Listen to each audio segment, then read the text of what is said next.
Welcome back to కాచా kitchen. అందరూ బాగున్నారండి. ఇప్పుడు నేను వెరైటీ ప్రసాదం చేసి చూపెడుతున్నానండి.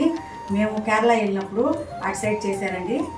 అనంత పద్మనాభ స్వామి గుడిలో చేశారండి ఈ ప్రసాదం. ఇది శనగపప్పు ఉడకబెట్టుకొని ఒక కప్పు అండి ఇలా మనం పెట్టుకోవాలి.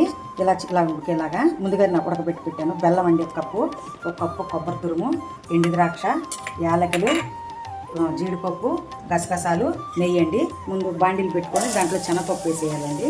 ఉప్పుకోవాలండి. ఇలాగ ఒక కప్పు బెల్లం వేసుకోవాలండి. ఇట్లా తురుమిన బెల్లం అండి, కొంచెం ఎక్కువ వస్తుంది కదా తురుమిన బెల్లం. పక్కన బాండీలు పెట్టుకొని నెయ్యి వేసుకోవాలండి. జీడిపప్పు వేసుకుంటున్నాం చూడండి, కొబ్బరి వేస్తున్నాం చూడండి, తల వేస్తున్నాం చూడండి, సచ్చి కూడా వేస్తున్నాం చూడండి.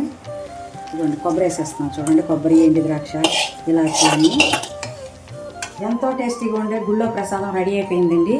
అనంత పద్మనాభ స్వామి గుళ్ళో పెడతారు. మీకు నచ్చినట్లయితే లైక్ చేయండి, షేర్ చేయండి, సబ్స్క్రైబ్ చేయండి. Bye friends.